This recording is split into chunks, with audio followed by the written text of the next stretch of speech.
So picking up on the thread first of this hour, first of Ryan Grimm's story about Nancy Pelosi's social policy advisor and Medicare for All, he's not for it. And then the story of what the Democracy Collaborative is doing to point out that really the public should own all power utilities in this country. That's what it comes down to. It just won't work any other way. But to get there, I started the hour by talking about the fact that according to a new study, rich Democrats aren't as concerned about inequality as their middle class peers, and that, or compatriots maybe is a better word. This is where it all ties together, okay? Because you're not going to get the kinds of policies we urgently need, the kinds of policies that the Democracy Collaborative just told us about, for example, on energy utilities, as long as politicians are deeply sympathetic to and raising money from the ultra-wealthy. It means they're steeping themselves in this culture that lacks sufficient empathy about equality. And I was thinking about that because of a recent flap that came up around Joe Biden, who may or may not run for president again this year. I mean, I think it's looking like he will, but obviously nothing's decided until it's decided. And I'll confess that when it comes to, I don't know Joe Biden, when it comes to a personal sense of what he's like as a human being, I like the guy. I mean, he seems like a likable guy. He's working class. I got a working class background myself, although of a sort, and grew up with working class level income and all that.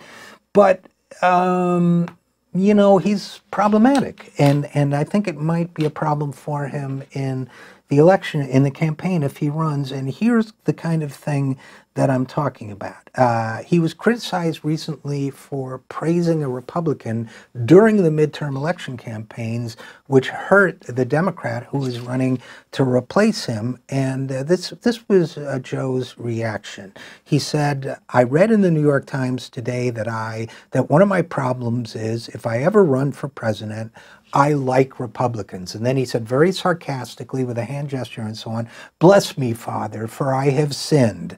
But from where I come from, I don't know how you get anything done," meaning how else do you get anything done but working with Republicans. You hear this over and over again. You heard Sherrod Brown, who's been on this program 3 times, who I kind of like, also working class guy saying he didn't really support Medicare for All, although it was his ultimate goal, because it's not how you're going to get things done in this Congress. So number one, I think Joe Biden and Sherrod Brown are wrong in their analysis. This Congress will never pass the kind of policies we need. So the way you get things done is by standing up for policies that will cause people to replace this Congress with people who will get the job done. And that includes not only throwing out a bunch of Republicans, but any Democrats eventually who might stand in the way as well. That makes these guys very touchy, but I still think it's part of a smart strategy for accruing power. That's number one. And number two, Joe, the sarcasm doesn't really work for you here because you're talking about people's lives. And I'm not saying that Joe Biden lacks empathy. I think he strikes me as a very empathetic guy by nature. But when you mock people's concerns the way he did, you're showing that, you know, that concern, it's not because people just like to snark at one another, although God knows they do on the internet. That's not what really is driving this, I don't think. I think the criticism of Biden comes from the fact that people are panicked. People are trying to figure out how to survive. Millennials are trying to figure out how to bury themselves, unbury themselves from all the student debt they're under. Working families are trying to figure out how to pay their bills and keep from going bankrupt. And you know what? That situation doesn't require mockery. It requires empathy.